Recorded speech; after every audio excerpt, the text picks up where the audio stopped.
तो और कहते हैं तुम बिल्कुल अपनी माँ जैसी। धनंजय को जो कोई देखे तो बोले कि यार बिल्कुल अपने पापा के ऊपर गया है। ठीक है। कभी कभी पता ये चलता है ना बाप पे गया ना माँ पे गया, किसके ऊपर गया है, ये अपनी खाला के जैसा है, मौसी के जैसा दिख रहा है या दिख रही है। क्या है ये? कहते हैं अरे यार उसको देखता हूँ बिल्कुल अपने बाप की तरफ चलता है, उसकी कद काठी लंबाई चौड़ाई बिल्कुल अपने अपने पिताजी पे गए। क्या है ये? पिताजी पे जाना। ठीक है। ये सब आता है आपके जेनेटिक्स में। और हिंदी में बड़ा ही प्यारा शब्द है, इसको हम कहते हैं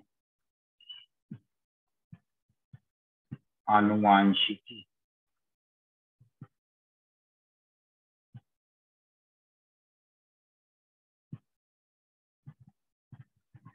एक जनरेशन से दूसरे जनरेशन को जो कैरेक्टर इनहेरिट हो रहे हैं, जो कैरेक्टर एक पीढ़ी से दूसरी पीढ़ी को जा रहे हैं, उसको हम बोलते हैं क्या? आनुवांशिकी। But most of the cases में जब हम ह्यूमन बींग्स की बात करते हैं तो ह्यूमन बींग्स में, क्योंकि ह्यूमन बींग्स एक लर्नड एनिमल है, सीखा हुआ एनिमल है, उसको जो चीज सिखाई जाती है वही सीखता है, पेट से सीख कुछ नहीं आता। साइकिल चलाना माँ के पेट से सीख के आए थे? नहीं, यही सीखा। स्विमिंग करना सीख के आए थे? नहीं, यही सीखा। डांसिंग करना सीख के आए थे? नहीं, यही सीखा। इवन ABCD बोलना भी हमें नहीं आता था, वो भी हमने आकर के यहीं सीखा। सब कुछ हम बाहर आकर के सीखे दुनिया में। बट कुछ कैरेक्टर्स ऐसे होते हैं जो कि लर्नेड वाले नहीं होते बल्कि जन्मजात होते हैं। जैसे आपकी आंखों का रंग, किसी की आंखों का रंग नीला है, किसी का जो है गुलाबी नहीं होता। वो फजूल की बात है, गुलाबी आंखों वाली गुलाबी नहीं होता है। ठीक है। ब्लूइश होती है, ग्रीनिश होती है, ग्रेइश होती है, डार्क ब्राउन होता है, ब्लैक होता है। इस तरीके से आंखें होती हैं। और आंखों का जो रंग होता है वो किसकी वजह से होता है, हमने आपको बताया है। आइरिस मसल्स के अंदर जो पिगमेंटेशन होता है उसकी वजह से आंखों का रंग होता है। क्योंकि वी आर इंडियंस, हम क्या हैं? हम इंडियंस हैं। इसलिए हम लोगों का जो अमूमन कलर है हमारी आंखों का वो कैसा होता है? ब्राउन या डार्क ब्राउन होता है। ठीक है। नीली पीली आंखों वाले जो होते हैं ना, ये रिसेसिव कैरेक्टर वाले होते हैं, डोमिनेंट कैरेक्टर वाले नहीं होते। जैसे मैंने बताया कि आपकी जबान ऐसे रोल करे तो ये डोमिनेंट कैरेक्टर है। चेक करके देख लो किसका किसका रोल हो रहा है। नहीं होती सर। धनंजय हो का रही नहीं है होगा, सर। नहीं है सर, डीजे तुम्हारा नहीं होगा, येलो फ्री नहीं है सर मेरा। डीजे तुम्हारा नहीं होगा रोल, नहीं होगा ना? सुहानी का हो रहा है। हाँ, ठीक है। बाकी सबका हो रहा है, चेक कर लिया। ये क्लास 10th में आपकी प्यारी सी मैडम ने आपको सिखाया होगा। वो आई होंगी साड़ी पहन कर, बहुत बेहतरीन सा टंग को रोल किया होगा और अपने कान को छुआ होगा, कहा होगा देखो बेटा मेरी ईयरडोप्स फ्री हैं और मेरी टंग भी रोल कर रही है, आपकी भी रोल कर रही है कि नहीं कर रही है?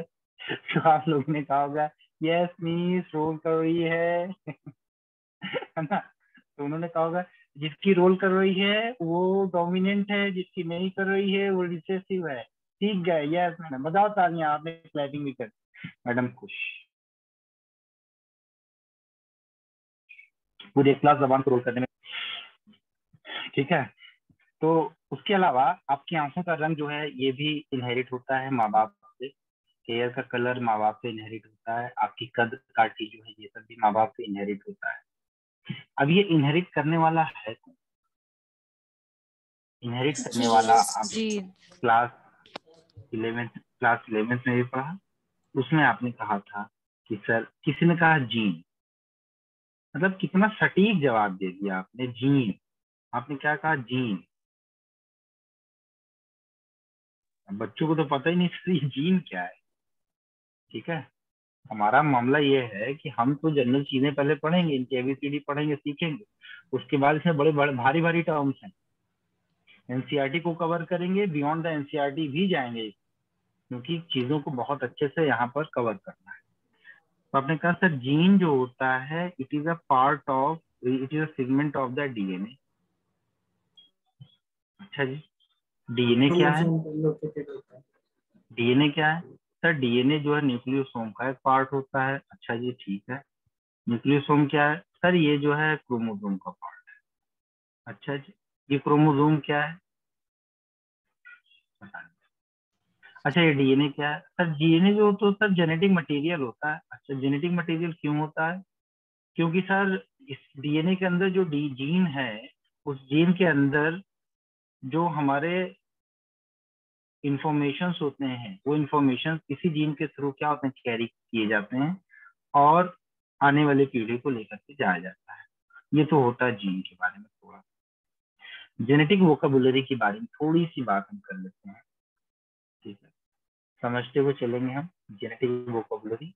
और ये प्यारा सा जो किनारे की तरफ आप देखा ना, ये क्या है? ये हमारा डीएनए। हर एक चीज के बारे में मैं थोड़ा सा स्लो स्लो पढ़ाऊंगा, हमारे पास टाइम है, टेंशन नहीं है। आपका ये जेनेटिक खत्म हुआ, जेनेटिक्स एंड इवोल्यूशन खत्म हुआ, आप समझ जाइए कि आपकी बायोलॉजी 50% हो गई। बाकी सारे चैप्टर छोटे छोटे। जेनेटिक वोकेबुलरी के बारे में आप बात कर लें। एलील क्या होता है? एलील क्या होता है? एलील, एलील जो होता है, it is a gene form of a trait. Trait, trait और कैरेक्टर में फर्क है। मैं बताऊं, कैरेक्टर जैसे मैं बोलूं, एक कैरेक्टर है कलर, कलर एक कैरेक्टर है। और मैं कहूं इस कलर में एक रेड कलर है और एक येलो कलर है। और हमने कहा रेड कलर डोमिनेंट है येलो कलर। डोमिनेंट का मतलब होता है उसके ऊपर प्रबल है, उसके ऊपर जो है वो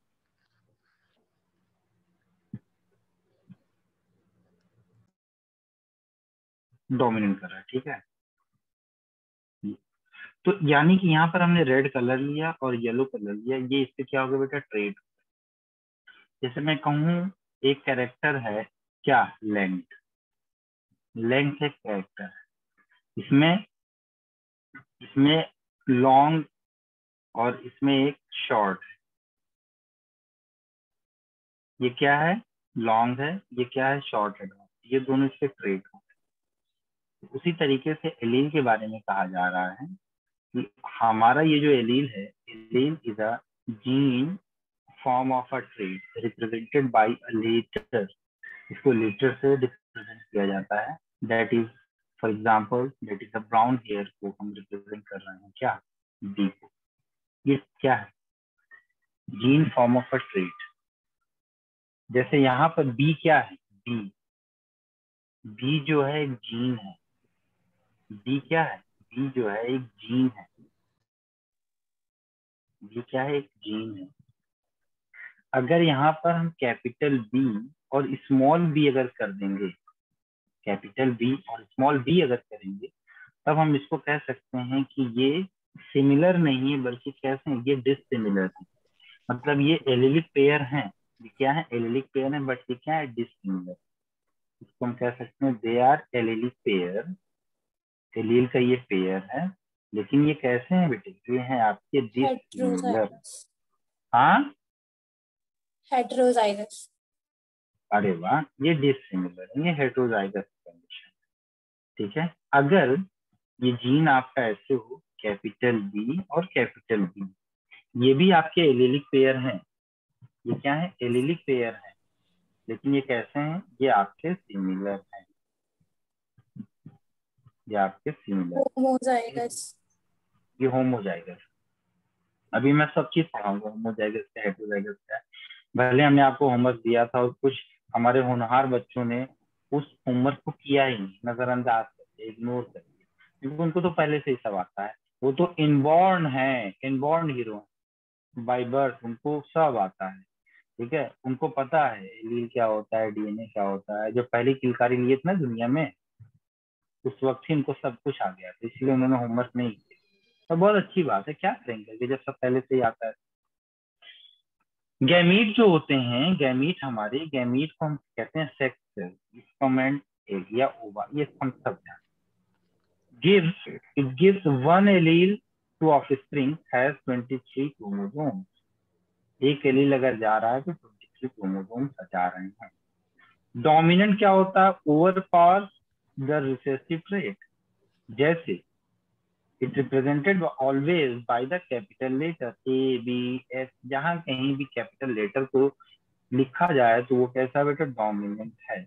जैसे हमने कहा कि लेंथ में, जब मेंडलिज्म हम पढ़ेंगे, किसी जो है प्लांट की लेंथ की बात करेंगे, तो एक प्लांट है जो इसकी लेंथ कैसी है? टॉल है. एक प्लांट है उसकी लेंथ कैसी है? डॉर्फ है, मतलब वो छोटा है. इस टॉल को हमने रिप्रेजेंट किया कैपिटल टी से, इस डॉर्फ को रिप्रेजेंट किया हमने स्मॉल टी से. अब कहने का मतलब ये है कि यहाँ पर कहा जा रहा है overpowers the recessive trait. ये रिसेसिव क्या कर रहा है? ओवर पावर कर रहा है. इसका मतलब capital T is dominant over the small T. Capital T small T के ऊपर पूरी तरीके से डोमिनेंट है. नॉर्मल बात है, कैपिटल टी स्मॉल टी के ऊपर डोमिनेंट है. I hope this is absolutely clear. Yes. Yes, sir. Yes, sir. ठीक है बेटे, अब आगे देखिए. एक है आपका रिसेसिव यानी वीकर जीन. रिसेसिव या weaker gene, that is a hidden by dominant trait. That is hidden by dominant trait, and it always represented by the small letter. किससे रिप्रेजेंट करेंगे हम इसको? represent by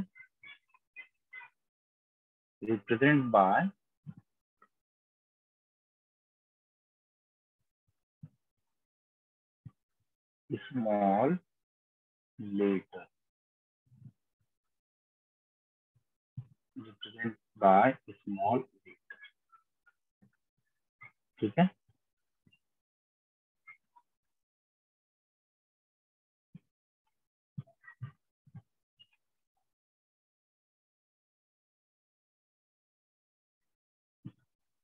चलिए दूसरा, जैसे इसमें लिखा गया था ए बी और एफ.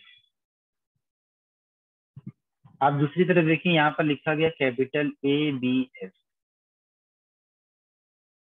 यानी कि यहाँ पर हम कह सकते हैं capital A is dominant over the small b. Capital B is dominant over the small b, and capital F is dominant over the small f. ठीक है. सर ए वाले में ए आएगा. सामने बी लिख दिया है क्या?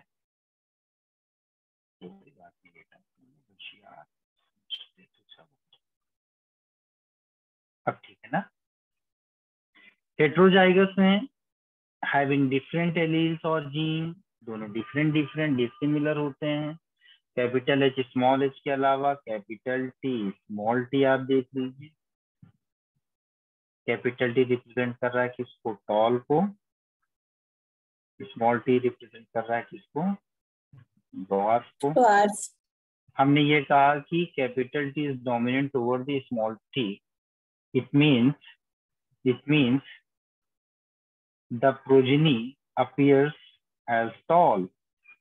प्रोजेनी कैसा अपीयर होगा? टॉल अपीयर होगा. क्यों अपीयर होगा? क्योंकि यहाँ पर कैपिटल टी का कैरेक्टर दिखाई पड़ रहा है, ना कि स्मॉल टी का कैरेक्टर दिखाई पड़ रहा है. इसीलिए कैपिटल टी और स्मॉल टी जो होंगे, दोनों के एक साथ होने की वजह से भी यहाँ पर कैपिटल टी का ही कैरेक्टर दिखाई पड़ेगा, मतलब टॉल के कैरेक्टर्स दिखाई पड़ेंगे. दूसरा है आपका होमोजाइगस. होमो मतलब सेम, जाइगस का मतलब वर्ड आया है क्या? गैमीट से. हैविंग द सेम एलील्स और जीन, सेम एलील और जीन. ठीक है. तो ये जो ये आपका होता है होमोजाइगस. होमोजाइगस दो टाइप से आपको रिप्रेजेंट कर सकते हैं. किस किस टाइप से रिप्रेजेंट करेंगे? एक रिप्रेजेंटेशन होगा इसका, ऐसे नहीं बोलते, होमोजाइगस डोमिनेंट और होमोजाइगस रिसेसिव. ऐसे ही बोलते हैं जैसा मैंने तुमको क्लास 10th में पढ़ाया था कि नहीं? हाँ सर। तब तो बड़े हल्के में ले रही थी, है ना? सर वो 10th का आइडिया था ना थोड़ा सा, इसलिए। तब तो बड़े हल्के में ले रही थी, और सर ये क्या पढ़ा रहे हैं। और कह भी रहे थे कि बेटवा आगे काम आएगा, जो जो नीट करना चाहेगा। होमोजाइगस डोमिनेंट है, होमोजाइगस रिसेसिव है। अब जैसे मैंने कहा कि कैपिटल टी अगर लिया हमने तो ये क्या है, होमोजाइगस डोमिनेंट हुआ, ठीक है। और अगर हमने स्मॉल टी लिया तो ये आपका क्या होगा, होमोजाइगस रिसेसिव हुआ, रिसेसिव। ठीक। चलो अच्छा,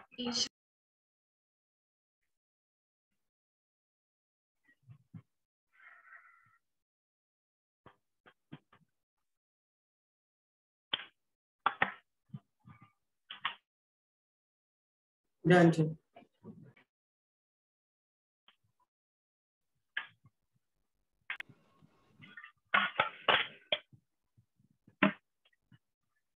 चलो आगे।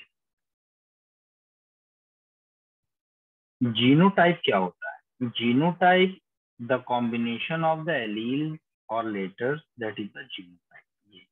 कैपिटल बी आपका एक जीनोटाइप है, कैपिटल बी स्मॉल बी आपका जीनोटाइप है, स्मॉल बी आपका जीनोटाइप।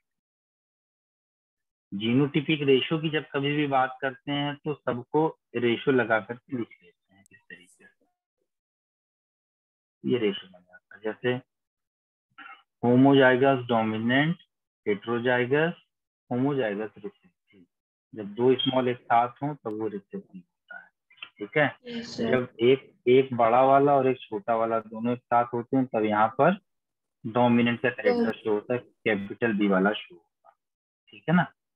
ये बात आप सुनो। तो जीनोटाइप का मतलब क्या होता है, कुछ और आसान भाषा में लिख लेते हैं एक और बात में, कि it is a genetic structure of an organism.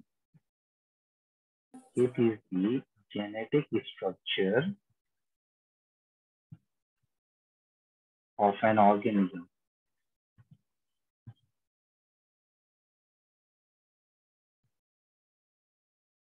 ठीक है। Genetic structure of an organism. अब बात थोड़ा सा करते नोट हैं, करना पीछे वाले का।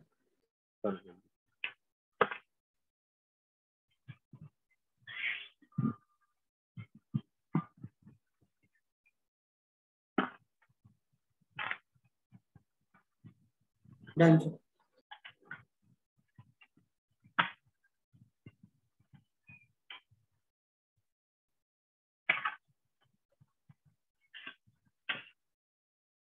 ये लिखो पहले।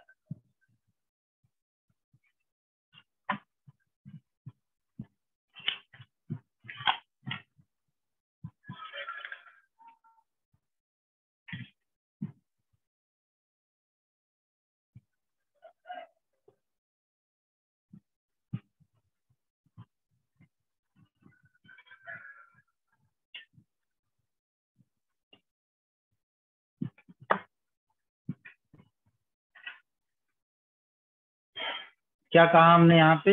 हमने कहा how the trait appear, trait दिखाई कैसा पड़ता है, ठीक है। ट्रेट कैसा दिख रहा है, उसका मतलब फिजिकल डिस्क्रिप्शन। भाई प्रियांशु मिश्रा की आंखें थोड़ी सी नॉर्मल कलर से हट के हैं, तो हमें तो जो दिखाई पड़ रहा है कि नॉर्मल से हट के हैं, वो जो दिख रहा है वो फिनोटाइप। अब उस कलर को कौन डिफाइन कर रहा है, कौन उस कलर को कंट्रोल कर रहा है, जो जीन उसको कंट्रोल कर रहा होगा वो उसका जीनोटाइप होगा। तो जो हमें दिखाई पड़ रहा है वो हमारा फिनोटाइप है, जो हमें नहीं दिखाई पड़ रहा है उसको हम क्या बोलेंगे, जीनोटाइप। मतलब कि उस फिनोटाइप को जो कंट्रोल कर रहा है, कौन रेगुलेट कर रहा है, जो उसको हम बोलेंगे क्या, जीनोटाइप, ठीक है। अब जैसे जैसे brown hair, blue eyes, Aishwarya Rai वाली, ठीक है।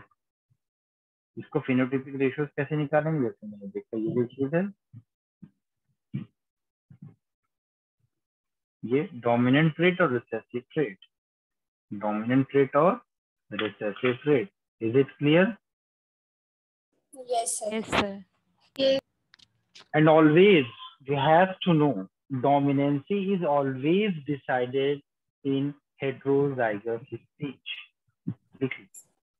Dominancy always decided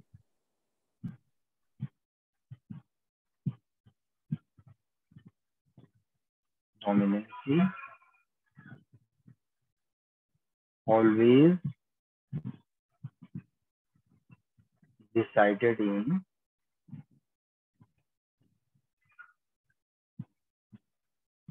heterozygous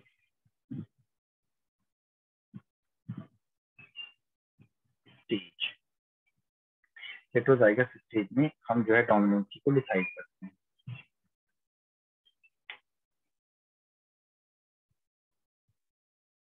और एक पॉइंट लिखिएगा, for a given phenotype for a given phenotype for a given phenotype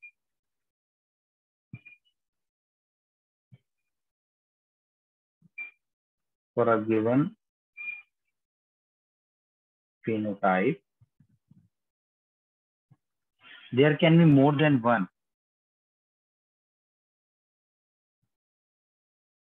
there can be more than one genotype.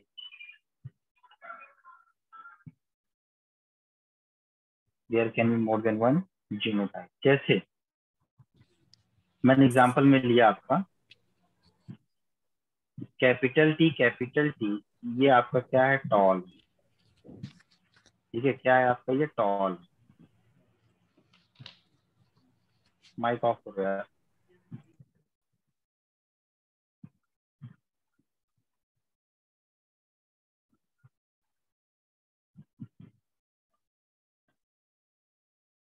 Capital T, small T, ये भी आपका toll है. तो इस टॉल वाले ट्रेट को एक से ज्यादा जीनोटाइप क्या कर रहे हैं, रिप्रेजेंट कर रहे हैं. ठीक है, ये चीज हो गई. कुछ और जेनेटिक टर्मिनोलॉजीज हम आपको बताते हैं, उसको आप करिएगा, लिखिएगा.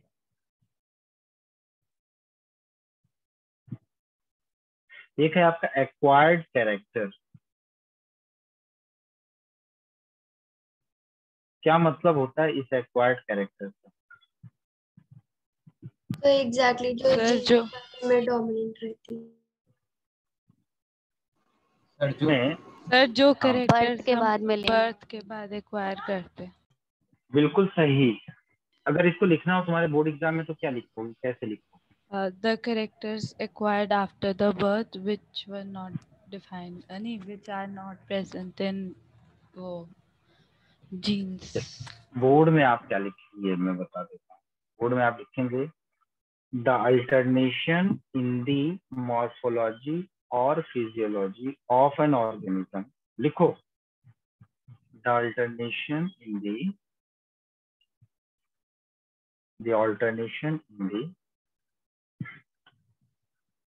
morphology or physiology, the alteration in the morphology or physiology of an organism in response to its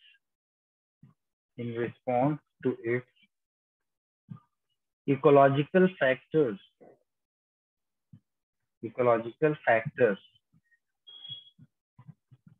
के ब्रैकेट में लिखिएगा environment,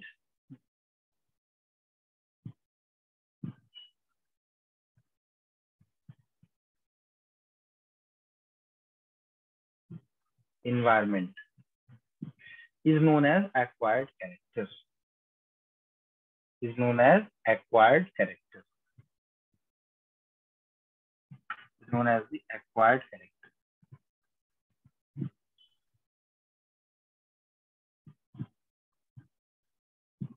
Have you got my point?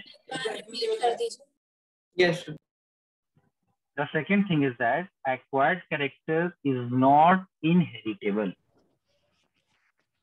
तुम बहुत अच्छे सिंगर बन जाओ, लेकिन तुम्हारा बच्चा पैदाइशी सिंगर नहीं बनेगा, उसको मेहनत करनी पड़ेगी।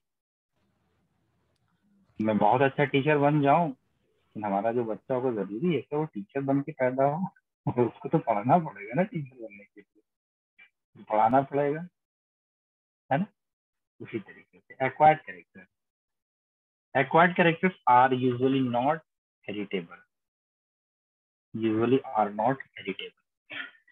मैं एक दिन जो है आप लोगों के लिए एक वीडियो बनाऊंगा, 5-7 मिनट का वीडियो, 10 मिनट का, how to solve the question. हालांकि मैंने बताया हुआ है कैसे सॉल्व किया जाता है क्वेश्चन।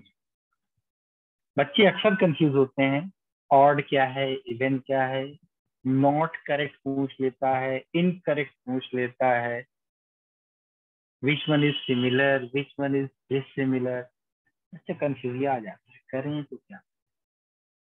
ठीक है, नहीं मैं सर, बताऊंगा। प्रेशर हो जाता है ना एग्जाम के टाइम पर, इसलिए हो जाती है गलती। उसी चीज को तो ओवरकम करवाना है ना, क्योंकि जो बच्चे टॉपर होते हैं उनके साथ तो ये प्रॉब्लम नहीं होती। तो एक्वायर्ड कैरेक्टर, जैसे वो थे ना, एक लैमार्क अंकल थे। लैमार्क अंकल ने क्या कहा मालूम है, कहा ऐसा है जिस चीज की हमारी इच्छा जागेगी वो कैरेक्टर हमारे अंदर डेवलप हो जाएगा। बोले अच्छा, तो चलो तुम इच्छा जाहिर करोगे, तुमको हवा मुड़ना है, तो क्या तुम्हारे अंदर फर निकल आएंगे, ठीक है ना। सिर्फ इच्छा जाहिर करने से नहीं होगा। उन्होंने कहा कि जिस चीज का डेवलपमेंट, जिस चीज का इस्तेमाल ज्यादा किया जाता है उसका डेवलपमेंट ज्यादा हो जाता है, चलो मान लिया। लेकिन ऐसे कैसे मान लें, हम बहुत ज्यादा पढ़ते हैं, आंख का ज्यादा इस्तेमाल करते हैं, आंख खराब हो जाती है, चश्मे लग हार्ट जाते हैं। पूरा दिन काम करता पर वो तो डेवलप नहीं होता इतना। वो तो वैसा का वैसा ही। तो लैमार्क अंकल की बात को जो है खराब कर दिया गया। एक और आए थे, अगस्त वीजमान, वो बड़े कलाकार आदमी थे। उन्होंने क्या कहा, लैमार्क तुम ऐसा बोल रहे हो, अभी हम तुमको बताते हैं। उन्होंने चूहा लिया, चूहे की हर जनरेशन तक, उन्होंने 22 जनरेशन तक चूहे की पूंछ काट काट के अलग कर दी। बोले जब पूंछ ही नहीं रहेगी तो उसका काम ही कहाँ रहेगा। 22 जनरेशन तक उसकी पूंछ काटी, और देखा हर जनरेशन में चूहा पैदा हो रहा है पूंछ के साथ, हर जनरेशन में चूहा आ रहा है पूंछ के साथ। बोले ऐसा है लेमार्क भाई, तुम्हारी बात में दम नहीं है। ये तो इवोल्यूशन वाली बात हो गई, हेरिटेबल और नॉन हेरिटेबल वाली बात हम आपको समझाना था। अगला जो है एक वर्ड है एल्बिनो, नाम तो सुना होगा ना। ये चांद सा रोशन चेहरा, जुल्फों का रंग सुनहरा, ये वाला। अभी वो जो लड़की को दिखा था ना ऐसे करके जबान निकाल करके बैठी थी, एल्बिनो भी वैसे ही होते हैं एक्चुअल में। जो तो एल्बिनो टॉफी नहीं होते हैं, होती, हाँ एल्बिनो तो टॉफी होती है। तुम बेटा हरियाणा की हो ना। Yes sir. हाँ, तभी खाने पीने में दिमाग लग रहा है तुम्हारा। ठीक है। अपार्ट फ्रॉम दिस, एल्बिनो जो होते हैं, आपको मैं इनवॉल्व एरर इन मेटाबॉलिज्म में पढ़ाऊंगा आपको। उसमें होता क्या है कि जो टायरोसिन एंजाइम होता है, टायरोसिनेज एंजाइम होता है, वो वहां पर नहीं पाया था, क्योंकि टायरोसिन का डेरिवेट टायरोसिन ही डेराइव्ड होता है किसमें, पिगमेंटेशन में या मिलेनिन पिगमेंट में डेराइव्ड होता है, बनता है। तो एल्बिनो में क्या होता है कि टायरोसिनेज एंजाइम नहीं रहता है, और पूरी बॉडी कैसी हो जाती है बताइए, कलरलेस हो जाती है। वाइटिश। हाँ ठीक है, व्हाइटिश बिल्कुल। The animal without pigmentation in skin, ऐसे लिख सकते हैं, द एनिमल विदाउट पिगमेंटेशन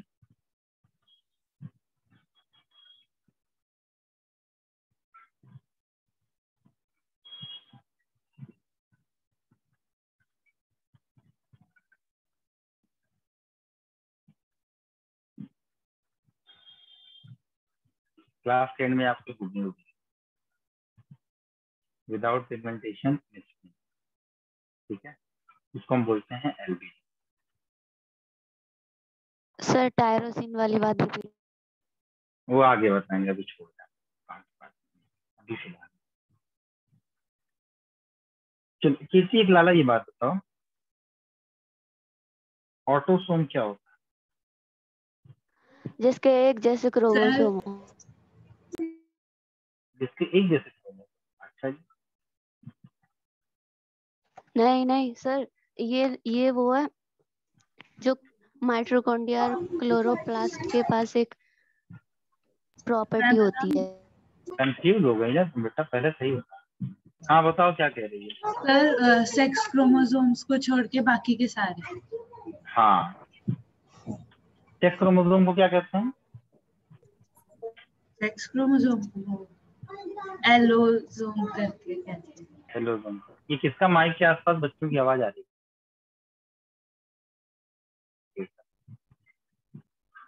तो ऑटोसोम क्या होता है, इसको बोर्ड में कैसे लिखोगे? अगर बोर्ड में पूछ लिया कभी 1 नंबर में, तुम सब बोल दोगे ना कि दुआ करो अगले साल फिर कोरोना रहे और मोदी जी यहाँ और कहेंगे exam cancel.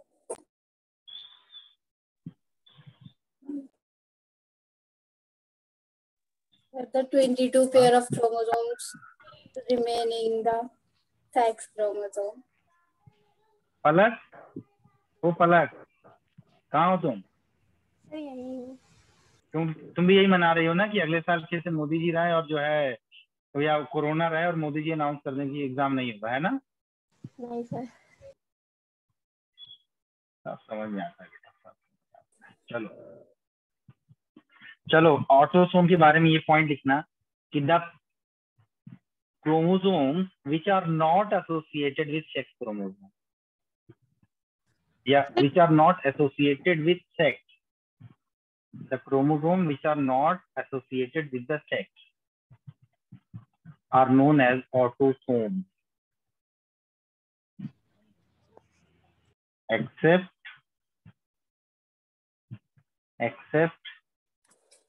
Sex chromosome.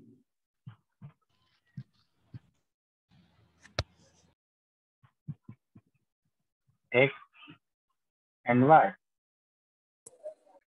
Sex chromosome को देखना ध्यान से, सेक्स क्रोमोसोम को हम कहते हैं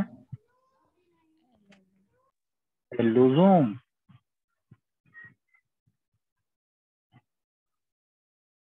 सेक्स क्रोमोसोम क्या बोलते हैं बेटा? एलोसोम। ठीक है सर सर ऑटोसोम तो जनरली यूज होता है ना, तो हम ये थोड़ी कह सकते हैं 22 पेयर इसमें। ये तो 22 पेयर तो ह्यूमन में होते हैं, बाकी के एनिमल्स में तो अलग अलग नंबर होते हैं क्रोमोसोम के। हाँ तो हाँ, अलग अलग नंबर होते हैं तो उनको उसी हिसाब से सेक्स क्रोमोसोम को हटा करके अलग करके जितना बचेगा वो आपका ऑटोसोम होगा, ओके सर। है ना? आगे देखिए,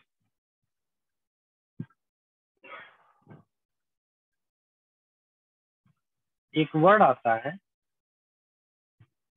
बार बॉडी।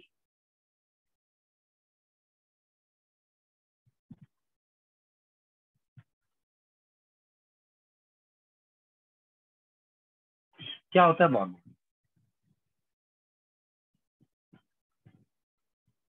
सर वो बॉडी जिसमें एक्स क्रोमोसोम नहीं होता, मतलब इनएक्टिव होता है। ये हुई ना बात, हाँ जी सर। यही जवाब तो था। क्या बेटा ये बताओ, तुम लोग इतने सन्नाटे में रहते हो, क्या सेल बायोलॉजी में सब नहीं पढ़ाया है तुमने? सर आपने पढ़ाया था और मैंने पूछा भी था, तो आप बोल रहे थे कि मैं ये जेनेटिक्स में बताऊंगा। अच्छा मैंने कहा था। हाँ सर मुझे याद है। तो बड़ा याद, काम की चीज तो याद ना रहती तुमसे। हाँ। लेकिन एक बात तो ये सच है कि जो महिलाएं होती हैं उनका जो मेमोरी पावर होता है बड़ा शार्प होता है, वो सब इकट्ठा करते रहती है। इसको फला दिन हम इस्तेमाल करेंगे। भी अगले जन्म की बातें तक याद रहती है उन्हें। हाँ हाँ, उनको सब याद रहता है। किसी शादी में चली जाए और वो लड़की उसके सामने वाली अपोनेंट कजिन ने क्या पहना है, एक एक चीज, इवन ये देख लेंगी अगर कहीं किसी कपड़े की किसी जगह से सिलाई खुली हुई है ना, तो ये बता देंगी कि ये मशीन की सिलाई है कि हाथ की सिलाई। उनको सब याद रहेगा। जबरदस्त यार, salute salute to all women. Barr body क्या होता है? बार वो बार नहीं जो आगरा में बहुत है। सुरूर वाला। बेटा तुम्हारे पड़ोस में है ना, सिकंदरा में, मैं समझता हूँ। नहीं सर ऐसा कुछ नहीं है। बार बॉडी क्या होता है? बार बॉडी क्या होता है कि लिख लेना, a densely stained mass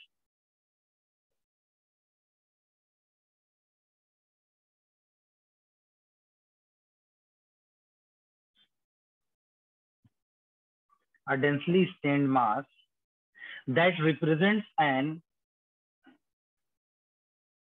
inactivated X chromosome, represents an inactivated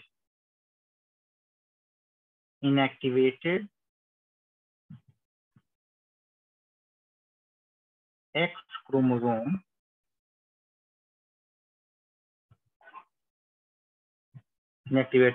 chromosome by the dosage compensation, आगे पढ़ाऊंगा मैं, by the dosage compensation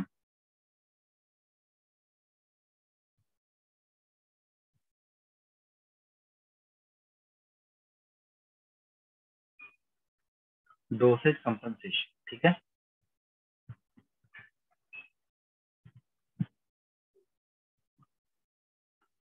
कुछ बातें थी ये, आगे भी हम आपको पढ़ाएंगे इसमें और क्या क्या चीजें इन्वॉल्व हैं। एक टर्म है आपका इनब्रीडिंग।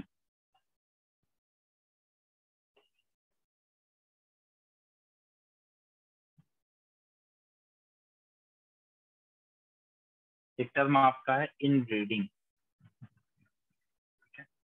और अभी मैं आपको एक पीडीएफ फाइल दे दूंगा, ठीक है, वो आप लोग रख लीजिएगा अपने पास, बड़ी बड़ी पीडीएफ फाइल, उसमें सारी ग्लोसरी और सारी चीजें इसके रिगार्डिंग है, आपके प्रिंसिपल ऑफ इनहेरिटेंस से रिगार्डिंग। इनब्रीडिंग क्या होता है? When breeding is taking place, when breeding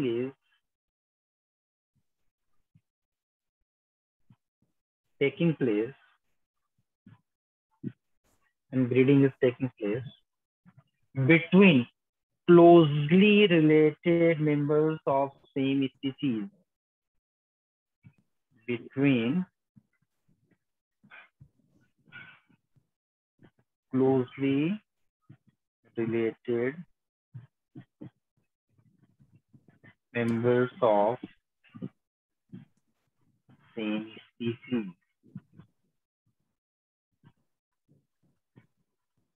closely related members of the same species, जैसे होता है सेल्फ पॉलिनेशन।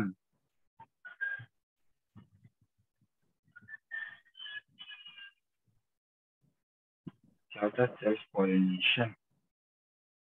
एक और आता है जिसको हम बोलते हैं आउट ब्रीडिंग। क्या कहते हैं उसको हम? Out breeding.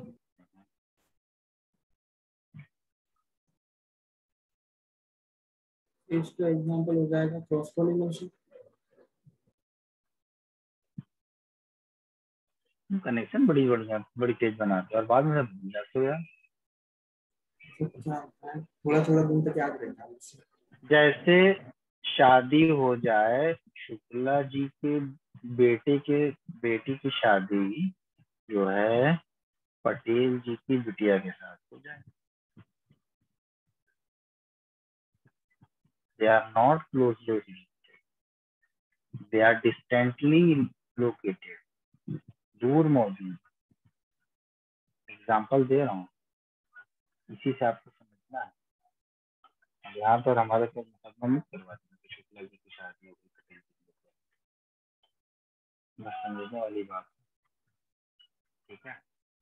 जैसे गधे और घोड़े के बीच में क्रॉस करवाया तो हिंदी पैदा हुई थी, हिंदी पैदा हुआ, आउट ब्रीडिंग, ठीक है। उसको हम बोलते हैं interspecific hybridisation, is a type of outbreeding. When breeding is taking place between distantly related members,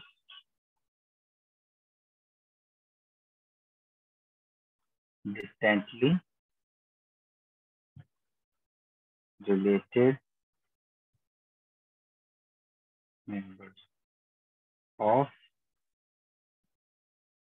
same species. Species क्या थी? शुक्ला जी और जो है उनकी सेपियंस है ना, होमोसेपियंस है ना।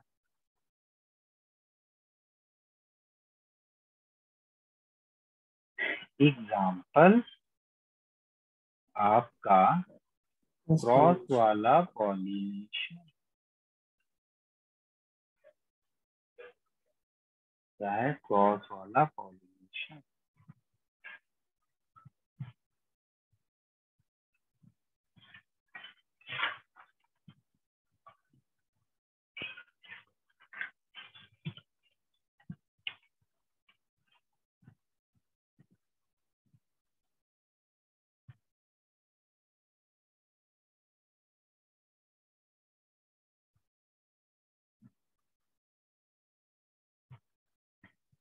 तो ऐसा है, कल आप लोग जो है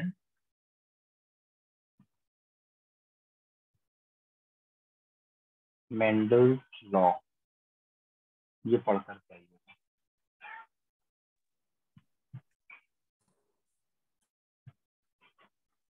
मेंडल्स लॉ पढ़ के आइएगा आप लोग ढेर सारा।